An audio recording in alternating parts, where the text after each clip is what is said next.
Everyone laughed when the old man walked out of the market holding a dog that looked like it barely had hours left to live. Its ribs showed through its skin, its breathing was uneven, and its eyes were dull, almost empty. People whispered. Some shook their heads, others mocked him openly. Why would anyone spend money on something already dying? But the old man didn't argue. He didn't explain. He simply carried the dog home and closed the door. 7 days later, those same people weren't laughing anymore, because what they saw was something no one could explain. The house at the end of Elm Street had a particular quality about it. The kind of stillness that belongs to places where someone has lived alone for a very long time. The porch boards had gone soft in 2 spots near the steps. The garden ran mostly to seed, though someone still pulled the worst of the weeds, leaving behind thin rows of marigolds that looked determined against all reasonable odds. Walter Briggs was 74 years old. He had thick white hair that sat above a face mapped with creases, and his hands, large, weathered, with blunt fingers, moved with a deliberateness that came not from weakness, but from decades of knowing that most things in life couldn't be rushed. He had lived in this house since 1987. He had buried his wife, Cecile, in 2011. After that, he had stopped going to the block parties. The neighbors on Elm Street had their theories. Sandra Holbrook, 2 doors down, was the type who kept track of things. She had noted, over the years, that Walter's truck left the driveway most Tuesday and Thursday mornings, returned within 2 hours, and then didn't move again for days. She had noted that he ordered groceries rather than shopping himself since maybe 3 years back. She had noted that he kept the lights off in the front room. What the neighbors lacked was any real information about who Walter Briggs had been before Elm Street. They knew he had worked somewhere in agriculture. Someone thought it was a large animal operation. Though the details were always vague, they knew he and Cecile had one son who lived in Portland and visited every other Christmas. Beyond that, Walter had not offered much, and no one had pressed him hard enough to find out. There was a gentleness to him that people occasionally mistook for indifference. He wasn't unfriendly. He would nod from the porch, hold a door, carry Sandra's garbage bin back from the curb, if he noticed it sitting out past collection day. But he didn't linger. He didn't fill silences. When a conversation reached its natural end, he let it end. This unnerved certain people. Silences are supposed to be filled, and Walter Briggs seemed perfectly content to leave them empty. He had owned dogs before. The neighbors who had been here long enough remembered a border collie named Hess. A lean, attentive animal who used to wait on the porch for Walter to come home. Hess had died sometime in the late 90s, and there had been no dog after that. Just Walter, the marigolds, and the soft porch boards. He didn't appear to be a lonely man, though solitude and loneliness are different things, and people who confuse them are often startled when someone seems content with their own company. On the Thursday morning that would matter, Walter got into his truck at 7:15. He drove to the farmer's market on Grove Street, as he did every week, bought a paper bag of apples and a block of cheddar he didn't strictly need, and was heading back toward the truck when he passed the far end of the market, where the stalls were fewer and the ground went soft near an old drainage ditch. He stopped. He stood very still. Then he walked toward what had stopped him. The crate was wire mesh, set on the ground beside a folding table. On the table were stacked cardboard boxes of miscellaneous goods. Old tools, someone's collection of ceramic roosters, a box of paperback novels with bent spines. The man behind the table wore a feed cap and had the look of someone who had woken up impatient and had not improved since. The dog was in the crate. It lay on its side, legs extended as though it had stopped trying to fold them comfortably. Its coat was a dull brindle, matted along the flank where it had been lying for too long on the same surface. The ribcage was visible, each rib a separate ridge, the spaces between them hollowed out. It wasn't moving, except for the shallow, irregular lift and fall of its chest. Walter Briggs crouched in front of the crate. He didn't say anything. He studied the dog with the focused quiet of a man who has looked at many animals in difficult states and learned to separate what he was feeling from what he was seeing. The dog's eyes were half open. They were a pale amber color, the whites turned slightly yellow. But they tracked. When Walter's shadow fell across the crate, something in those eyes registered it. Not much, but something. What's wrong with it? Walter asked. The man in the feed cap shrugged. Found it outside the county lot 3 days ago. Tried to get the shelter to take it. They're full. I can't feed it indefinitely. He paused. Probably not going to make it. How much? Give me $20 and it's yours. Walter straightened up. He reached into his shirt pocket and took out his wallet. He set a 20 on the table. He bent back down, unlatched the crate, and lifted the dog with both arms. The way you lift something fragile, one hand under the chest, one under the hindquarters, taking the weight evenly so nothing is strained. That was the moment a handful of people nearby noticed. A woman in a green coat laughed once, short and sharp. 2 men near the produce stand watched with expressions of puzzled amusement. Someone said, not bothering to lower his voice, "Spends $20 on a dog that's already gone." Walter didn't look up. He walked back to his truck, set the dog carefully on the passenger seat, and drove home. By afternoon, Sandra Holbrook had told the story to at least 4 people, which meant that by evening, the entire block had some version of it. The versions varied in their details, but agreed on the essential comedy. Old Walter Briggs had bought a dying dog. The assessment was consistent. Wasted money. It'll be dead by morning. That poor animal is already gone, he just doesn't know it yet. A neighbor named Gary Stanton, who worked in insurance and had strong opinions about practical thinking, said it was a shame when people let sentiment override common sense. His wife, Donna, added that Walter probably just wanted the company, which was almost sadder. What none of them considered, because they had no reason to, was what Walter Briggs had actually spent his professional life doing. From 1974 to 2003, he had worked as a large animal veterinarian. For 18 of those years, he had run a practice in 2 counties. He had treated cattle, horses, goats, pigs, and the occasional llama someone had acquired optimistically. He had also, on hundreds of occasions, made the quiet judgment that separates an animal that is dying from an animal that simply has not yet been given a reason to live. He did not say any of this.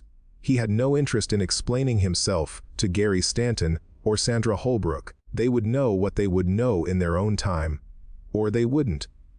And, either way, there was a dog in his house that needed attending to. Walter set the dog down on the kitchen floor, where the linoleum was warm from the afternoon sun.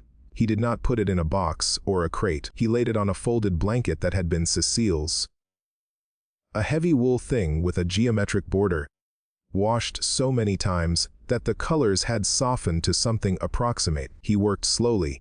He ran his hands over the animal, checking for fractures, for tenderness that meant internal damage, for the particular stillness in the abdomen that would mean something beyond recovery. The dog flinched once when he pressed near the left shoulder.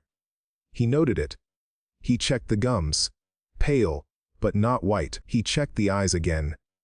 The yellow tinge in the whites suggested liver stress. The dehydration was severe. The skin, when gently lifted at the scruff, stayed tented for a moment before reluctantly settling back. He prepared an electrolyte solution.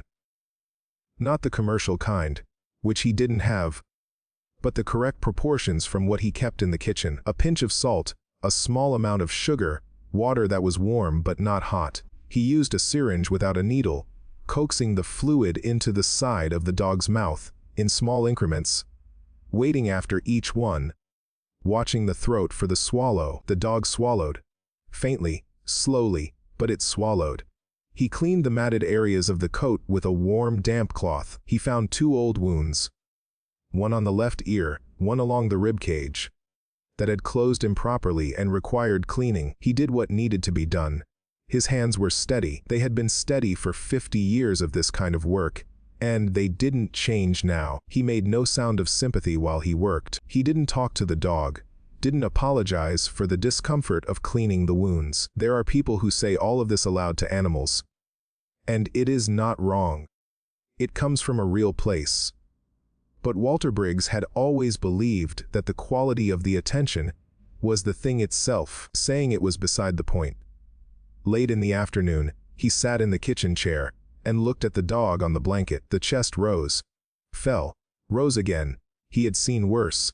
He had seen animals in worse states come back. He had also seen animals in better states not come back, because the body's willingness to continue is a thing that cannot always be predicted or explained, only observed. He turned on the kitchen light as it got dark.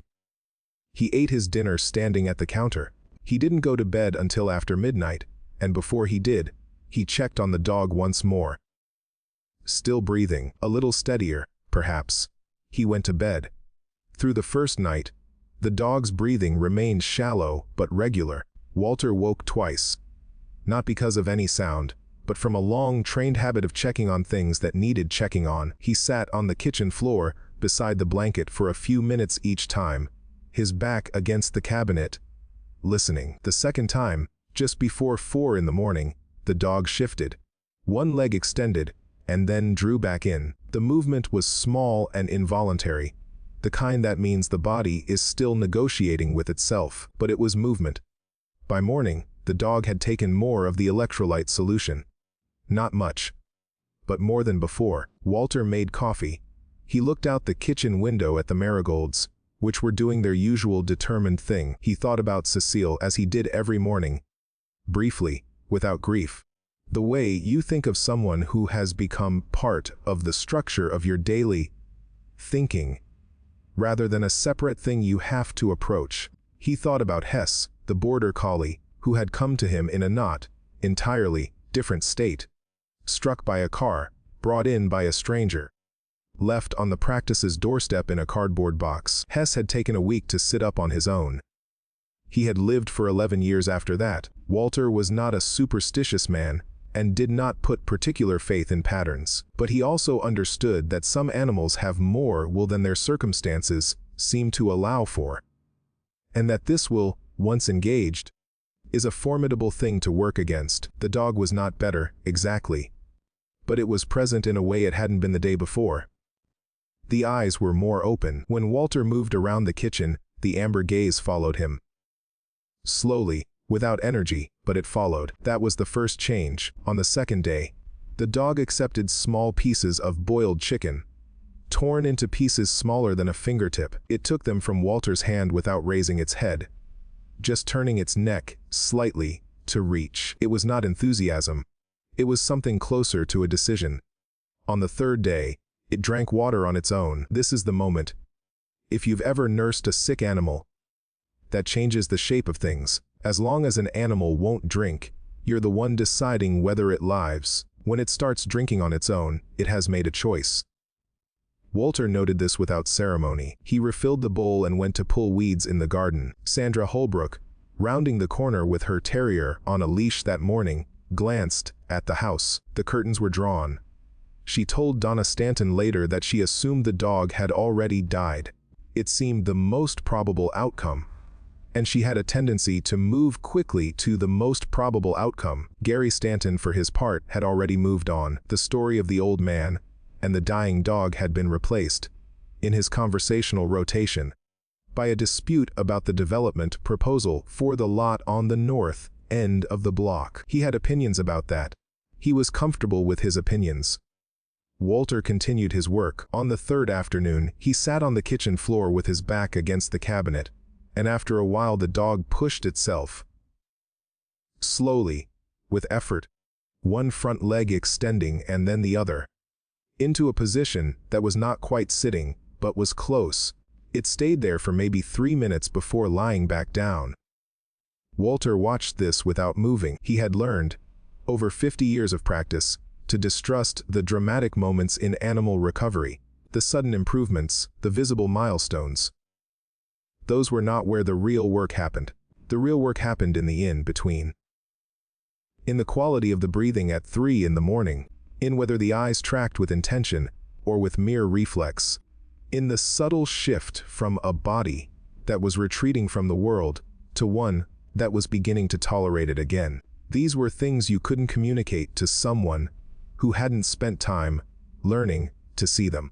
You couldn't explain to Gary Stanton the precise difference between the dog's gaze on day 2 and its gaze on day 3, or why that difference mattered. You couldn't explain the significance of the way it held its head on the 4th morning, slightly higher, with a tentative alertness, the way a plant that has been underwatered for too long will hold a new leaf. Carefully, as though not yet sure it's earned the right to, on the 4th day, the dog stood up. It stood for perhaps 30 seconds, trembling along its hindquarters, before folding back down onto the blanket. But it stood. The wound along the rib cage had closed cleanly. The left ear was healing. The gums had shifted from pale to the pink. That means the blood is moving properly. Walter made a note of the date in a small spiral, bound notebook he kept in the kitchen drawer.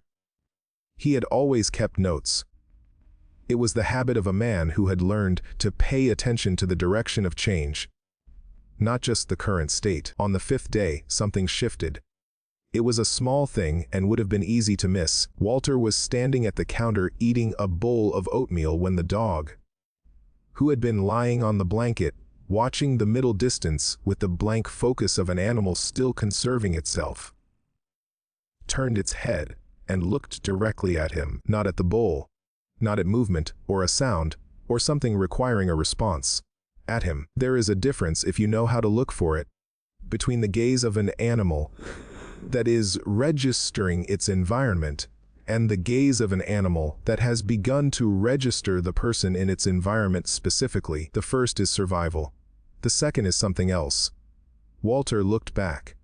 He didn't move toward the dog or away from it. He finished his oatmeal. The dog watched him until he set the bowl in the sink, then settled its head back down on its front legs. But for the rest of that morning, wherever Walter went in the house, the dog's gaze followed, from the kitchen to the hallway, from the hallway to the front room, where the curtains were still drawn. The dog didn't move. It hadn't the energy for that yet. But it tracked him the way you track something that has begun to matter. On the evening of the 5th day, Walter sat in his chair in the front room, and the dog pulled itself. Slowly, with visible effort, stopping twice to rest, across the kitchen floor and lay down at his feet. Walter looked at the brindle shape at his feet for a long time. He said, quietly, the first thing he'd said to the dog since bringing it home, "All right." It was Gary Stanton who first saw it, which was fitting in an ironic way, since Gary had been the most consistently dismissive.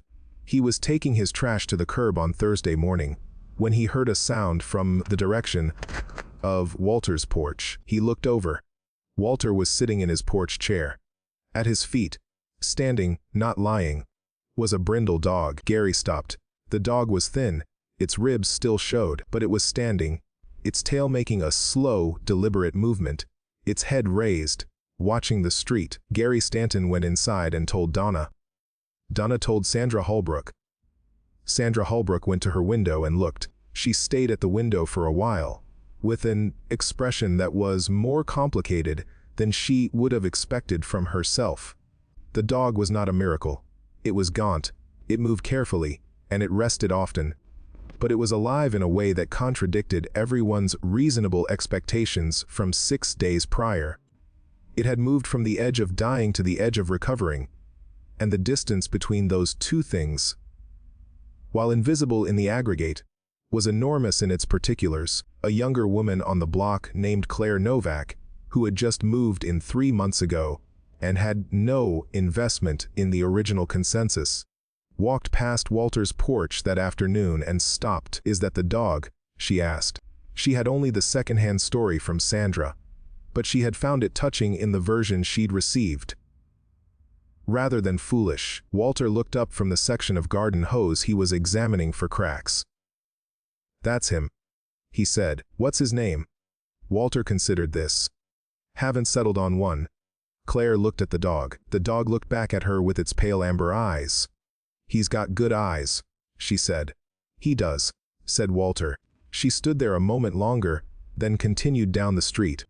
It was a small exchange, But it was the first conversation Walter had initiated with a neighbor in several years, and it had been entirely comfortable. He noticed this without particularly examining it. The 7th morning was a Saturday. A light fog sat over Elm Street, the kind that burns off by 9, but is still there at 7, softening the edges of things. Walter came onto the porch at 7:30 with his coffee. The dog, who had slept at the foot of the bed the night before, having migrated from the kitchen blanket over the course of the week,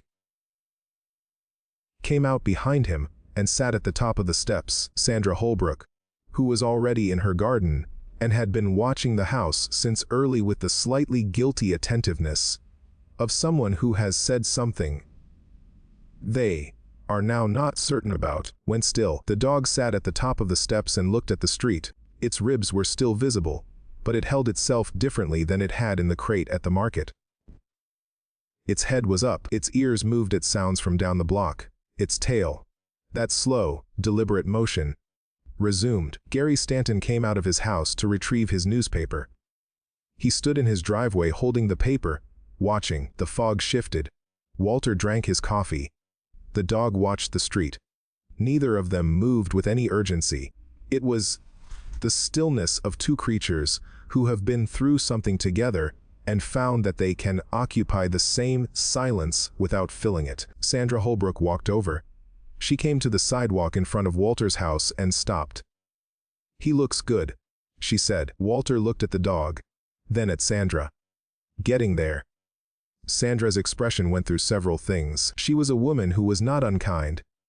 She had brought meals to 3 different neighbors during illnesses, organized the collection for the Brewster family when their basement flooded, and kept track of whose garbage bins needed retrieving the way other people kept track of grudges.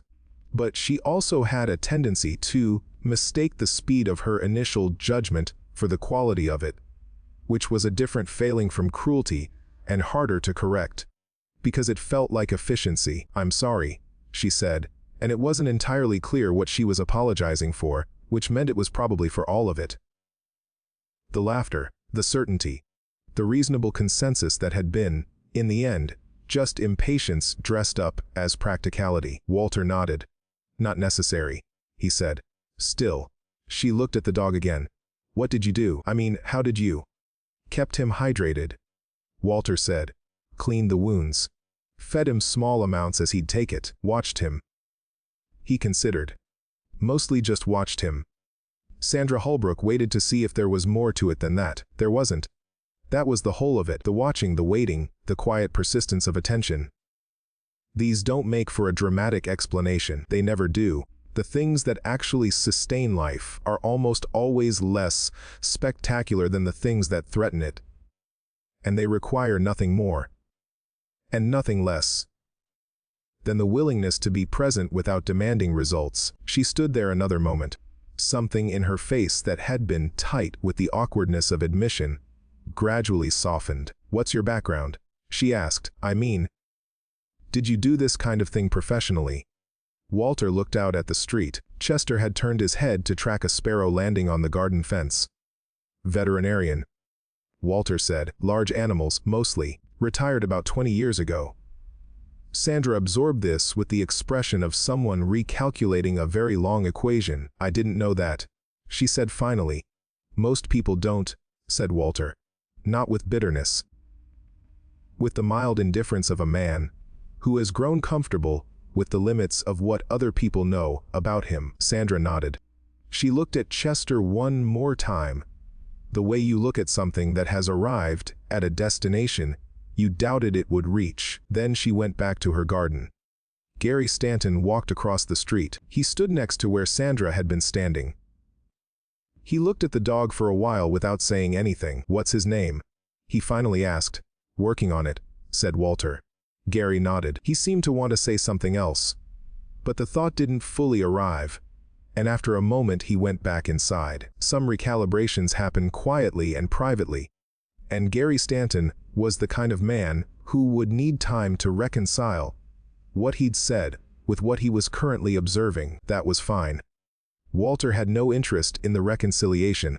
It wasn't for him. Later, Claire Novak came by with a small bag of dog food. The good kind, appropriate for recovery, soft and easily digestible. She left it on the porch railing. "When he's ready for the upgrade," she said.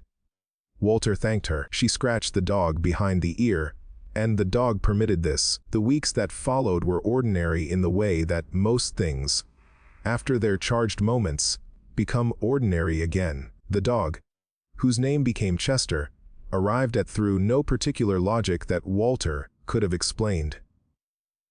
Gained weight steadily over the following month. The ribs disappeared under a coat that thickened as autumn came on. He walked beside Walter on the short morning circuit of the block without a leash, because he had no interest in straying. He waited on the porch when Walter drove to the market, sitting at the top of the steps with that slow, deliberate tail motion, until the truck turned back onto the block. The neighbors adjusted.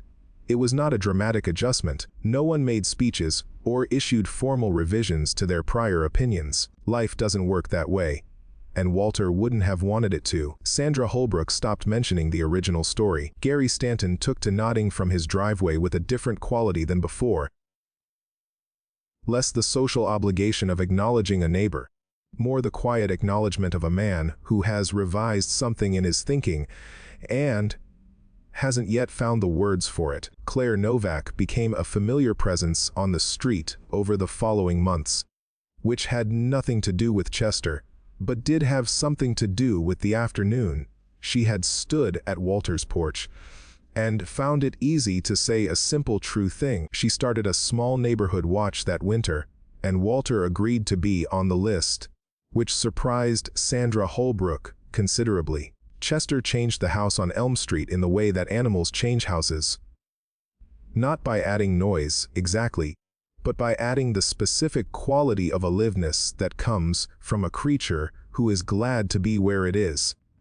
The front room curtains, which had been drawn for 3 years, Walter began opening in the mornings, because Chester preferred to watch the street. The marigolds did better that year. Walter spent more time in the garden, and Chester would lie in the dirt nearby, which seemed, on balance, beneficial to both of them. There was a moment, one evening in October, when Walter was sitting on the porch and Chester was lying against his leg, and the light was doing that particular thing it does in October when the angle goes low and warm, and everything on the street looks like it's lit from inside. Sandra Holbrook's terrier was barking at something further down the block. A car moved past slowly, its windows fogged from the cold. Walter looked at his hands.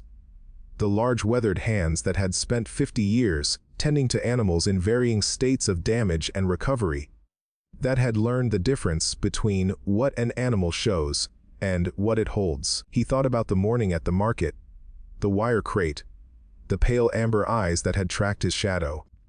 The thing that the neighbors on Elm Street had seen as an act of foolish sentiment had been, from Walter's perspective, straightforward professional assessment. He had looked at the dog and seen not a hopeless case, but an animal that had been abandoned before it had finished deciding whether to stay or go. The difference was simply that Walter had been trained to see what was still present rather than what appeared to be absent. But there was more to it than training, and Walter knew it. He had needed something too, not the drama of a rescue, not the consolation of usefulness. Something quieter and more specific, the same quality of attention that he had applied to Chester, the patient observation that doesn't look away and doesn't demand, had been applied to him in turn, by the dog, in its steady amber gaze, by the simple fact of being needed in the plainest possible way. Chester shifted against his leg, exhaled a long, slow breath, and was still. The light on Elm Street went gold, and then bronze, and then soft gray as the sun dropped past the roofline. Walter sat with his hands at rest, in the silence that had always suited him, and it was the same silence as before. But it had a different quality now, something alive in it. Something that moved when he moved and stilled when he was still. He had kept the date in his notebook the day Chester drank water on his own. The day he stood, the day he pulled himself across the kitchen floor to lie at Walter's feet. The notebook stayed in the kitchen drawer. He didn't need to read it. He knew what it said. Some things that look finished are not finished. Some things that look empty are only waiting to be filled by something patient enough to sit with them a while. The porch light came on automatically at dusk. Chester lifted his head, registered the click of it, and put his head back down. The street was quiet. Walter finished his coffee.